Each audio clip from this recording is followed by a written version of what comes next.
So with when our products have intelligence in them, or they are the waypoint to like a hosted model, then prompt injection becomes the key thing.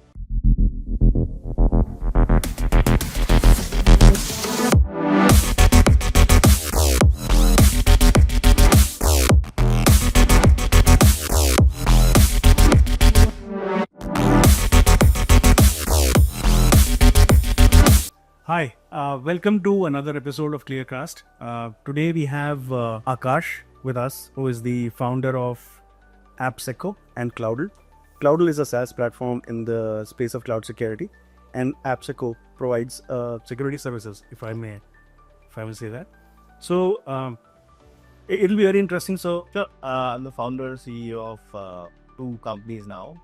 Kloudle, which is a CSPM scanner, cloud security posture management, and Appsecco, which is into product security testing. And when I started my career way back 2003, 2004, there was a very different world, right? We have this pre-cloud, pre-apps. There were no mobile platforms. And what I realized over time in 2011, 2012, that cloud was going to be a big thing.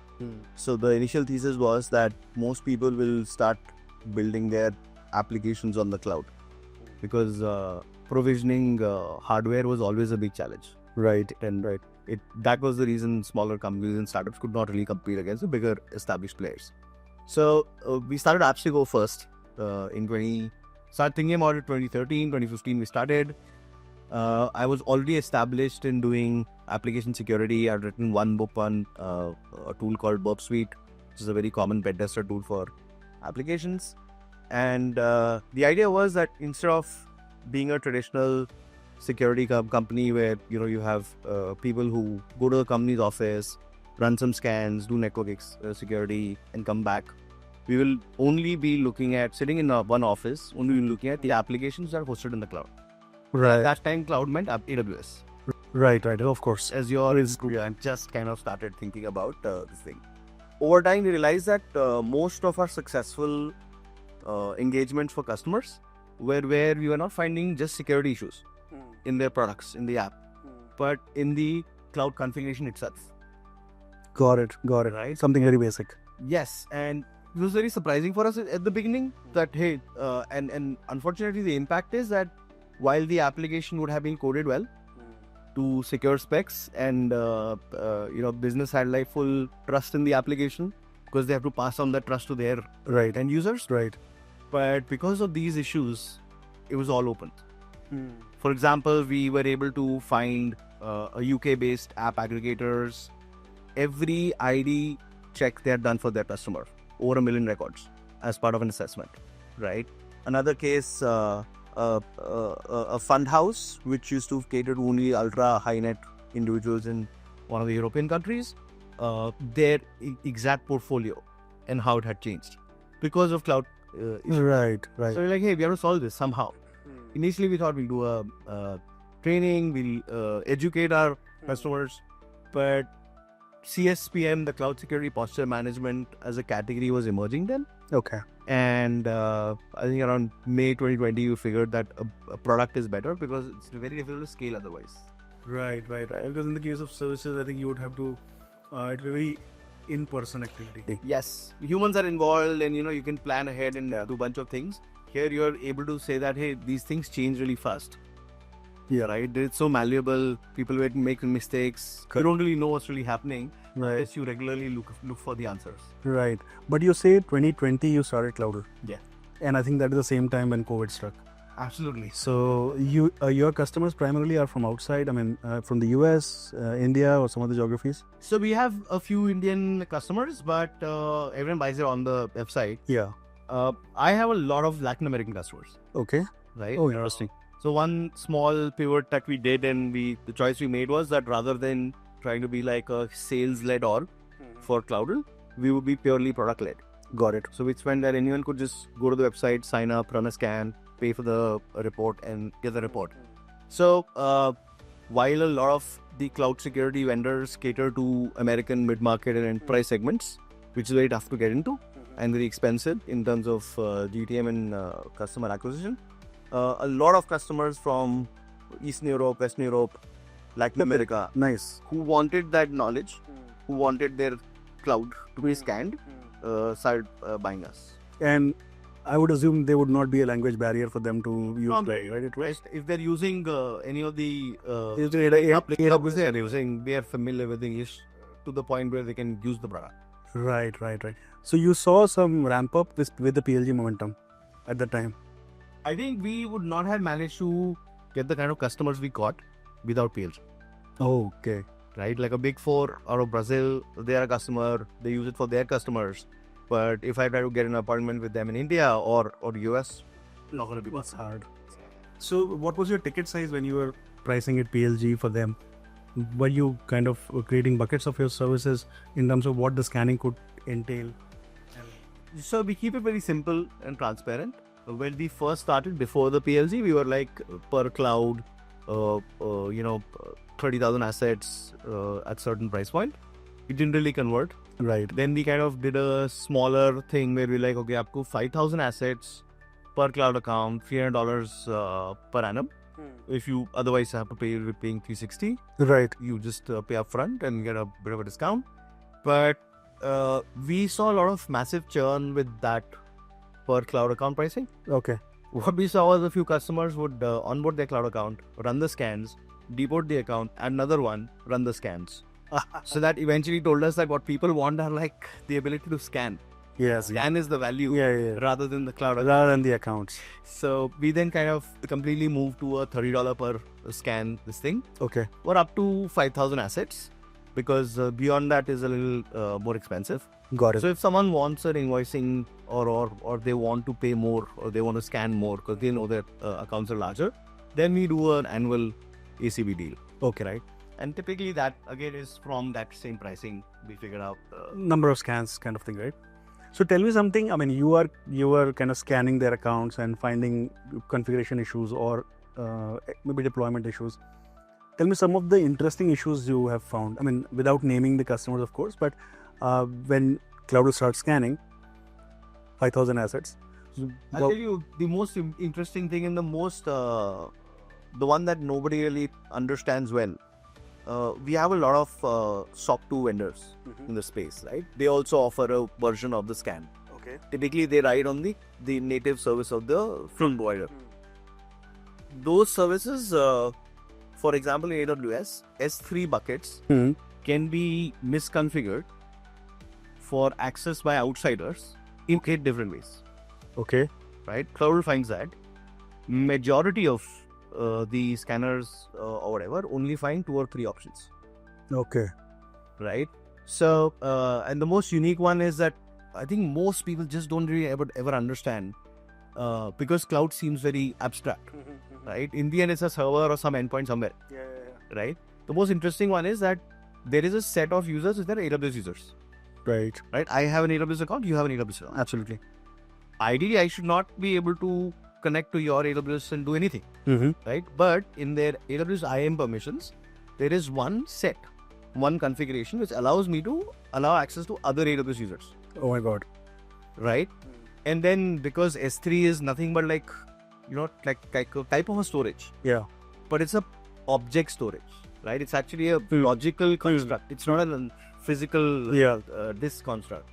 You can have permissions on the data itself, the object itself, or the access control list that deploy on the object. Most people don't understand that the ACL, the access control list, also is an API call. Correct. That can be misconfigured. Right. So you may think your object is private.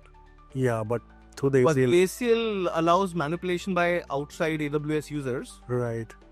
Is the same as like whatever. The only Everybody getting into it. Yeah. Absolutely.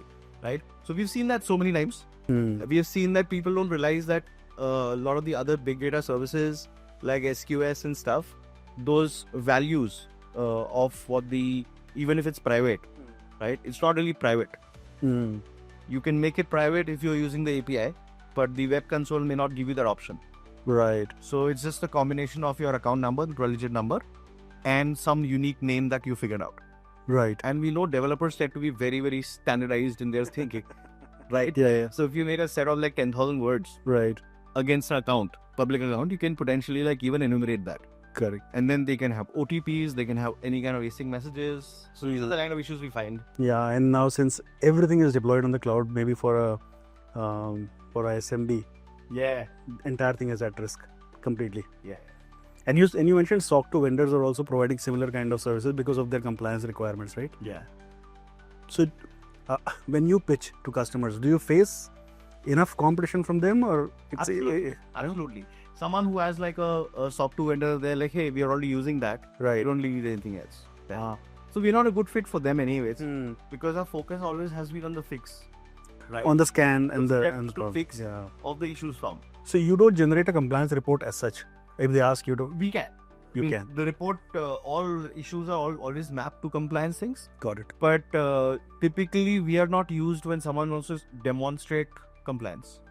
Right. Because compliance is not only, I would not say not only scanning, but a lot of evidences and a lot of documents you need to submit. It's a totally different animal completely. Compliance, right? It is for the standard ones. Huh. So we have a unique case where we have a lot of customers who are hosting apps on Facebook, and they host on DigitalOcean. Okay. So Facebook has a data assessment practice, and Kloudle, apart from one more vendor, is the only authorized report they accept. Okay. Right. So in this specific case, the assessment of the compliance is very clear that the fixes have to be in place. So you have to demonstrate before fix Got it. with evidence, and then after fix with evidence. With evidence. So for our specific use case, because we are the best provider for DigitalOcean across the world, open source or closed source, Okay. a lot of those customers come to us. So in that specific niche, we are the right compliance partner. But it's like Generally, I think it's more of a, it's getting to be more of a cookie cutter compliance, right? absolutely, a lot of people use compliance as a sales signal, right? Which right or wrong, that's fine. It's just that when they start thinking this is enough. That is where they're challenging. Yeah. True. Yeah, I understand. And so when you say that before fix and after fix, it's kind of policy enforcement also, right? Or you, because they are trying to adopt a certain policy, right, with respect to security. So I hear what you're saying. It's just that most SME small companies that they don't even use these words, right? For them, it's like, hey, I have some cloud, I have some Security. resources, Security. and you're telling me these are the problems. Right. How do I fix that? Right? Right. Hey, I don't want to fix this one because this is how I use the cloud. So can I like mark it as a false positive? Like, there is. But because if you look at that, right, I mean, they may have a certain number of team members accessing it. They may have some, some identity management to be put in place. This guy will access this guy will access this. So eventually they are trying to do a policy without saying it's a policy, right? I think it's a majority thing, like how they name it and how they frame it. Got it. And you also talked about Appsecco as a security services where you provide. So can you tell us more about that? Yeah, so Appsecco is basically the answer to, a majority of compliances require a third-party vulnerability assessment or a FedRise report, right? Called a VAPT report. And we realized that what was being done was just not enough. So our tagline is, let us hack your product before hackers do, right? So if you are the kind of product whose, business relies on, that if your product had a problem, Right. you were not able to bill or not to offer the service. Revenue impact. Yeah, revenue is this thing, and you're very clear that this is not for compliance. Absolutely. Then you come to us, because what we do is we decompose the product and how we think about it in terms of the application, the cloud infra, and then the access control which applies on. Whether the access control is of the cloud itself or within the product, if you have like, let's say, multiple tenants and stuff. Right. And we just apply hacker techniques to testing Got rather it. than compliance, right? So let's say you have OTP, one-time password. We will test the rate limits. We will test like, can I regenerate the OTP within the time frame, right? And actually get through. Rather than just saying, yeah, OTP exists, 6-digit generated, right? That's the difference in the sense that that's what the attackers really go after. Right. So Appsecco just does that, and we call it product security testing. Okay, so this is pen testing and VAPT testing. Yes, but we just call it product security. Product security testing, so you can go deeper That's into this. Yeah, aspect of that. Yeah, because you never know what other kinds of testing will emerge as you go forward. So now when you look at one question I had, when you say cloud, is it only the servers and the compute which your tech business is using? Because there are a lot of other applications which they use on cloud. Yeah. Right? And they may have their own Google login access or whichever access to access whatever it is. So that doesn't come under your purview, right? As such, the different apps they use. So it depends on the customer we have. Like we have a customer who's like a top 5 Google Gmail CRM. Okay. Right. Their entire product sits in the marketplace. Okay. Is added as an extension. Right. So you have Google Workspace, business standard, and you added the extension to all your browsers, and it's in the marketplace. Okay. So when we test that, then we are looking at that. Right. Then we have customers whose entire products are basically API inputs. So they'll get plugged into something else. That is the surface for you. Yeah. So some are actually hosted and deployed in their customers as Kubernetes. So for us, then the Kubernetes, the platform itself, that damn pods inside, it becomes part of the testing. Right. Because that's what the attackers do. Attackers are not differentiating between do you have the compliance certificates or not, or I will only go after ones who are not Kubernetes. In fact, if you have a compliance certificate, they would most likely go after you. Possibly. So, when you look at AI now, that AI-driven threats, does your security testing change with this, or do you add more kinds of tests to this because more threats can come, more attacks can happen, or is still the same? Definitely more, right? Because but the fundamental underlying thing that currently we are looking at is prompt injection, right? So the injection part is something that's been there forever. SQL injection. Yeah, exactly. When it was like SQL or no SQL, we used to look at those. Yeah. What injection simply means is that there are two systems talking to each other. Yeah. There is some interoperability, but there is a delimiter. Right. And wherever at that difference, the command and the data can be mixed up. Then I can pass command as as data. Right. So with when our products have intelligence in them, or they are the waypoint to like a hosted model, then prompt injection becomes the key thing. Yeah. But also, what other normal seeming things like low-level severity issues are now more problematic, right?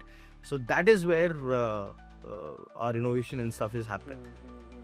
I'll give you a scenario. See, today if you see GPT, it's advancing like 4, 5. Now they have built connectors already. So now they're connecting to the tools of the enterprise through the connectors. And on the other side, they have opened up an API also, as well as a web console. Now imagine a system using the APIs to access GPT, and through GPT has got now access to all your tools. A prompt goes in. You may as well as pick up the data from your Notion and send it over email. You can easily have described is what the MCP revolution is all about. Model Context Protocol Servers. Day before ChatGPT made the MCP part of their, if you enable the developer setting, you get access. Already folks have demonstrated that if you connect to your Google Calendar, someone who just knows your email address can send you a certain type of meeting request. You've not done anything with it, right? Because you allowed GPT to read your calendar. That description of the calendar, meeting invite, has a prompt injection, and that has allowed them to steal your email data. So as systems connect together for collaboration, as the silos break down, this is going to be even more and more possible, right? But imagine if it was not just that they stole your data, you were the workspace admin, as the CEO of the business. Yeah, then you have access to everything, all the accounts, right? Yeah, and then if you're a business user or whatever, where you have like data archiving and everything, you name it, you have the access to the disk. Right till everything. Yes. So, but I think this cannot be stopped, right? The models will have connections via the MCP to all the tools. It is going to happen anyway, right? It cannot be stopped. And AI will take decisions, and that's the whole agentic thing also, right? Yeah. More and more agents you keep on building, and they will have one model talking, and the model is talking to all the tools. So how do you see security changing fundamentally? What will be your pitch to a business that, okay, this is happening? I mean, earlier your pitch would be probably different, that, okay, here is your cloud, you're moving your apps to the cloud, so now let me take a look at it. Yeah. Now it has to be different, right? So I think that there are two ways, right? One is the urgency. Whatever was, we would tell people that, hey, this is like a low severity issue or a medium severity issue. Bunch of those low and mediums are now becoming really bad. Really bad, yeah. Right? And on top of that, if the attacker also has access to intelligence, Yes, if they bring their own, right. or they're able to abuse your API tokens, because now we're within your perimeter, right? Much more can happen. Yeah. So all signature-based security, which was checking that, oh, this is the attacker toolkit, this is the antivirus, oh, this is the virus, this is the malware, it's all gone. Because none of that has to be assembled pre-delivery. Correct. All of that can be created. And forget specialized malware. If the attacker can just operate like your typical DevOps person, or a lead programmer who has access, then they have access anyways. Yeah, they have access anyways. Right? Earlier, we used to call these advanced persistent threats, APTs. You would be like, okay, criminal gangs or nation states who invest a lot in like really specialized skill set. The power is acceptable. Now it's like, maybe democratized. So, yeah. For me, it's the fundamental thing I tell people is that, see, you have to still do the basics. Like in 2014, 2015, when Edward Snowden leaked a thing and we found out that Americans have a lot of sway in what they're able to see and whatever, and even the Chinese do. And from that extension, Russians and North Koreans and everyone, right, who has an offensive security program. The fundamental results were like, let's enable HTTPS by default. Because once that is taken care of, you still have to do more to kind of steal data. Right. Let's enable 2FA everywhere. Right. So these were two very simple changes in the hygiene. Try to make it harder. But it has definitely had a material impact. Right? So even when it comes to like how AI is embedded in the product, right, or is it available in a cloud, right? It'll boil down to how secure your cloud configuration is. Yeah, because the thing is, right, you have N8N, you have Zapier, you have Make, you have many automation workflows, you have agent builders. When Salesforce has Agentforce, and there are many others also. Development of agents is a commodity already. And it will become a commodity. Automations will become, and each one of them is trying to access the model. Yeah. To say that it is intelligent agent, and that's why it's called an agent. Now, imagine the kind of key distribution which will happen. Yeah. They say that Agentforce has, McKinsey had deployed 12,000 agents or something. So now, not sure how they have done it, but in a regular enterprise, there could be a lot of key distribution happening. There could be zombie agents. Yeah. Shadow AI operating. And all of this is access to the LLM, and LLM has access to all your tools. Yeah. So the possibilities, I think, are only going to be. The companies have to be very security conscious now, as a fundamental thing rather than an afterthought. Yeah. So the good thing is now every sysadmin has the knowledge of the world one prompt away, right? So they're getting equipped like that. But the two things that are happening now because of this, right? One is identity, right? And the other is like what we used to call Active Directory in the earlier, but directory services. If you think of key distribution, if the key is long-lived and cannot expire, that's a problem. Yeah. But if the keys are certified by something that this key is allowed to access this for the next 2 hours. Right. Then you have to. So that solution already exists. It has existed for the past 20 odd years, right? Since SSH, that has existed. All SSH certificates can be what you're describing, right? SSH certificates are similar, right? The key pair. If you have a remote worker and they are no longer part of your team, how do you revoke those SSH this thing, right? The second thing is, how do people access something? How do they identify that they access something? Right. So with these two, you can take care of. But as you said, there has to be some maturity. Yeah. But a lot of incidents we will see where rollouts will happen, bad stuff will happen, breaches will happen, and then slowly people learn. That's the nature of the beast, right? Where most people think that security gatekeeping kind of stifles innovation. But earlier, it was the user who was playing with it. Now companies have modules on one place, APIs on one place. development of agents on one place, automations, N8Ns, APR, make all of that. So this is only going to increase the problem of shadow AI, key distribution, and as you said, SSH key, the same problem coming again. My only thing was, earlier this was done by humans sitting on the other side. Now it is done by some intelligence on the behest of the user. So, and the rate at which a LLM model can play with this will be much higher than what a human would using some automation tool can play with it. So, don't you think there has to be some mandatory security guidelines for people to follow? They exist, right? The moment when you say that I have taken a decision, we are going to make 20 agents. Now, what is the next step? What is the guardrail they should follow? Okay, so let me answer this tactically in the case of 20 agents, right? Assuming that the agents do what they do, right? They behave, and your prompts ensure that, right? And whatever the agents are supposed to do, the input and output and the data storage that they manage and the memory they access, right? Fundamentally, this is where those things get stolen. All that is secure, right? And during the lifetime of the agent, the security remains. The configuration doesn't change. Then what you're doing is nothing different from like a really smart bunch of people working for you. Because that's the dream. You're replacing them. Yeah, you're replacing them. Yeah. The problems usually will start when things will not go as expected. Right? So I want to give you a different type of example and then come back to this. If you remember this movie, I'm a big fan of movies to explain some of these metaphors. Guardian of the Galaxy. I don't know if you've seen this. Yes, seen.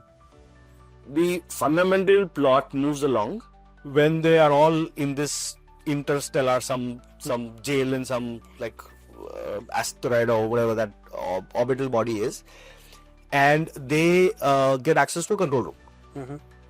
In that control room, there's a switch to switch off the artificial gravity, which allows them to float up the only way out of the prison. Okay. The entire movie is hinges on that, right? Everything here is fine, but if that did not happen, the plot cannot move forward, right? So what really got bypassed?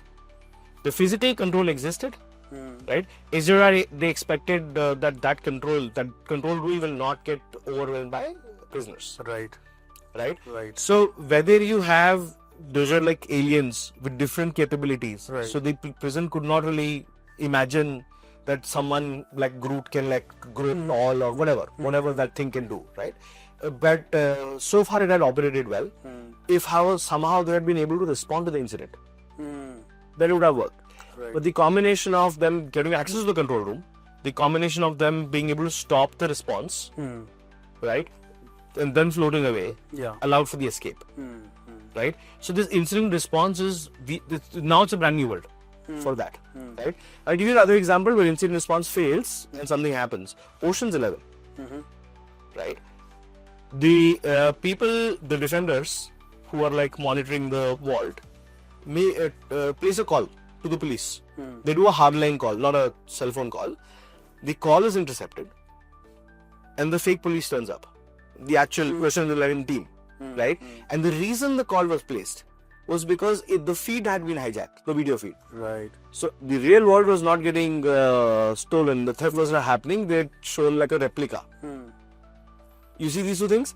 The instant response, the controls that the IR team was relying on, they were spoofed. Right. When the autonomous things do that, humans cannot be ready.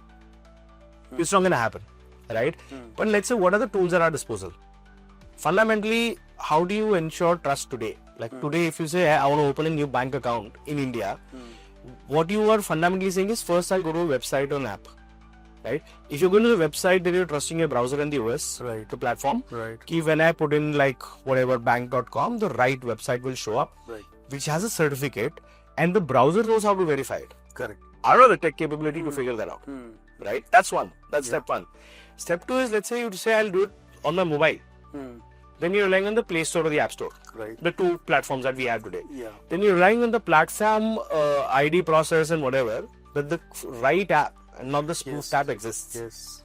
And once the app loads, now you're relying on that the people who build the app, the bank devs have done their job. Yes. So whatever details you give them are safe. True. Right? Fundamentally, it's relying on HTTPS, the right network being reached, some trust being established, and the underpinning of all this is DNS. Right. So when B2B trust has to be established in the when agentic is alive for a variety of people, the domain name will become a very important security control. Absolutely underestimated today. People go the worst $1 thing, and then we later realize, oh, it doesn't have 2FA, doesn't give me API, none of things, right? Or if someone has hijacked something, there's no number to call, right? But all your agents, the ones that you want people to trust on, will somehow have a process of onboarding to the company. Yes. Which is no different from how you onboard employees. Yes. And in case you are, getting a brand new employee for some place that you're not sure of, then you do a background verification. Correct. In that case also, mostly you're not doing it yourself. Your team, the people team is aware of how to use a background verification vendor to do a good job. Because the vendor will say, I'll do this, and the people team is like, this is acceptable bar for me. Yeah, has to be verified. Right. Now, you as a software company may have a certain bar. A defense establishment might have a different bar. Yeah. But you see the fundamental controls and the way the approach is the same. Approach remains the same. Right?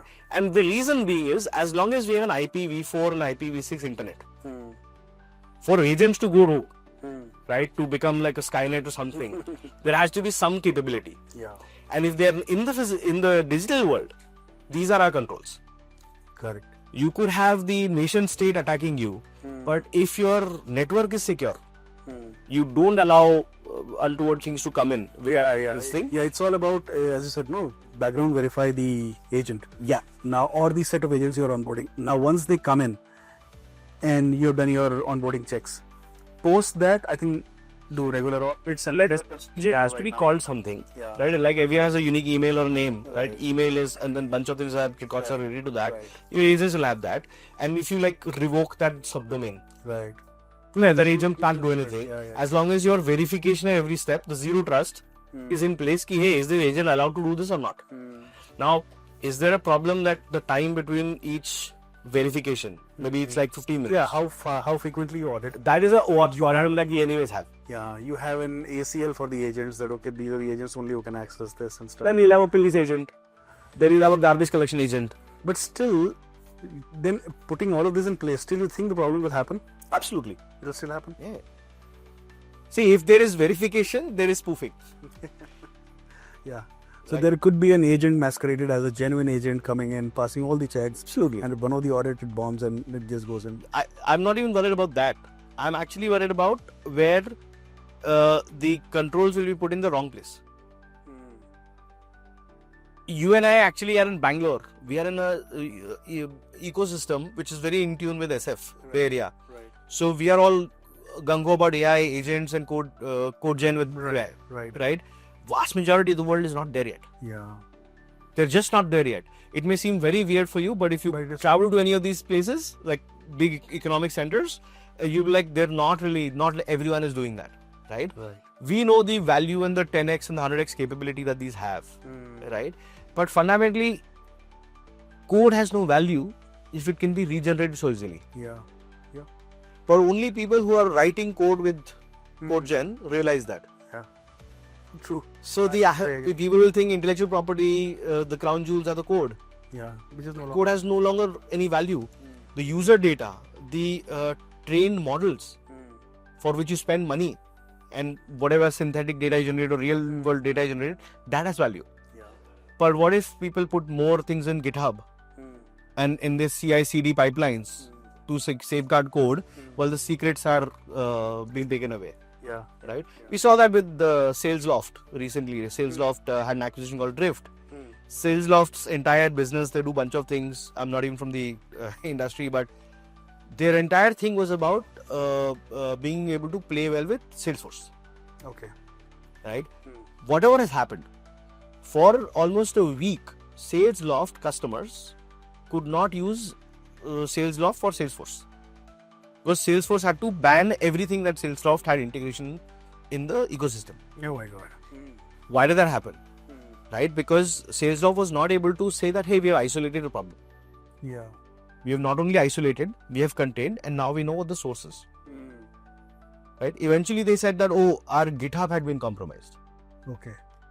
which is a Microsoft product. Attackers apparently were in their GitHub for months. They were able to create a user, additional Salesloft user, right? Because the checks have been done. Yeah. Usually assuming your thing is safe. With that user, they were able to run bunch of GitHub actions. In some action, they were able to get the AWS access key secret key for Drift, an acquisition of Salesloft. Then through Drift, they had access to certain database tables, which had the OAuth tokens, long-lived, Yeah. and 700 plus Salesforce instances, which had given access to the Drift. They are all open. Yeah, and companies like Cloudflare, Google, Palo Alto, these are all like big names in security, Right. right? But this aspect of theirs, there was a breach. Yeah, because Right. it's impersonation, but impersonation also is a very genuine. I mean, you can't figure it out because it's a part of your approved. Because it's beyond the trust. The trust is in place, it's beyond the perimeter, right? It's like, when they show all these war movies, right? There's always one mission behind enemy lines. Yeah. And then once now the enemy knows that you are there, they come out with it's like a armored car or All something. them all together, right? Once Absolutely. you are inside the perimeter. So there is no, we don't have enough response playbooks for that. Right. And that will be the learning for everyone. That how do you really deal with DNS? Then you realize that the DNS players who give you API access, that's like worth its weight in gold. Because being able to revoke something quickly Yes. and then it spreads across the network will become so key, especially if the agent is going rogue. Yeah. Yeah. How do you disable the agent in one go? Yeah, that will become very important. And to the extension when there are robots, when they have like kinetic abilities and the agents have autonomy, They're in kill switch.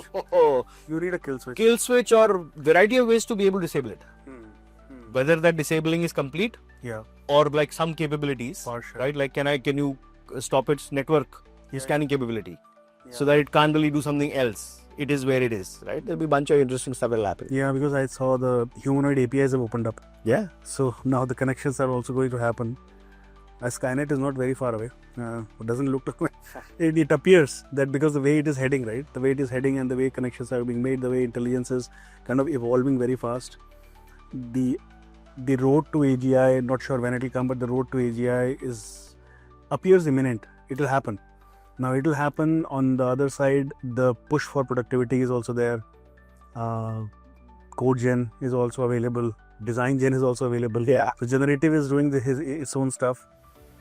There is a march towards intelligence, higher intelligence, and when all this kind of merges together in terms of a material output, I think intrusion detection is one part of it. I think, as you correctly said, intrusion will happen. Post that, what do you do? How do you take care of it? What all can you control? And till what extent you can control? It will be very important. Very, very important. No, it is interesting, Aakash. I mean, anything you would want to say for, say to the entrepreneurs who are building products in security? You would want to say something to them? Also, it may seem like a sales pitch, but I've been doing security for almost two plus decades now, right? 2 decades and a half. I've written a couple of books on this. I think about this all the time, right? If you want to service your customers and also be able to harness intelligence, which is what the world we are in, Right. you have to keep whatever is your product safe, right? So I basically, that's why I have a product security business, Right. service business, and I have a cloud security product. These two things, if taken care of well, you will have resilience. Right. And you may be thinking that, okay, people have recovered from breaches in the past and whatever, but the amount of competition, with the amount of how difficult it is to like get new customers now, build trust and maintain trust, under investing in this is going to be a huge thing for I you. think it's a must have. Yeah. It's a must have. So again, if you're like, you don't have one customer, it's too early for you to start. But at least make sure your laptop is safe, right? You enable the 2FA, you do that painful thing once, make sure you get a domain from a good place. Because these things, they're just like existential threats. Yeah. right? And I'm not overstating anymore. Yeah. We've reached that point. Yeah. No, I think we are also into security. We see different types of challenges when it comes to ad security. But we see a lot of innovation happening from the hacker side. So, recently we are actually we're putting up the dashboard for an account we have been scanning for the last 1 week, and we figured out the different kinds of impersonation an ad can do. Yeah. And it is very smart and very intelligent, but unless you go down to to take a deep dive, go down to the last bit of detail, you can't figure it out. It appears very clear and very clean. So I think breaching the perimeter in the case of ad security is very easy. You straight away come in and then you figure out there is no perimeter only. Yeah. But I think it was very interesting, I think, to know more about what you do and what your stuff with respect to cloud security and this. I think there is a lot more to talk about on this one. And maybe I was just thinking that we'll probably pick up a topic, very specific niche topic sometime, and we do a focus session on that also. Absolutely. Yeah, because I think it's good to go properly a technical podcast which only talks about the specific problem and the go deeper in it. For sure. Yeah. Yeah. Perfect. Thank you so much, Aakash, for being with us. Thank you so much. Bye.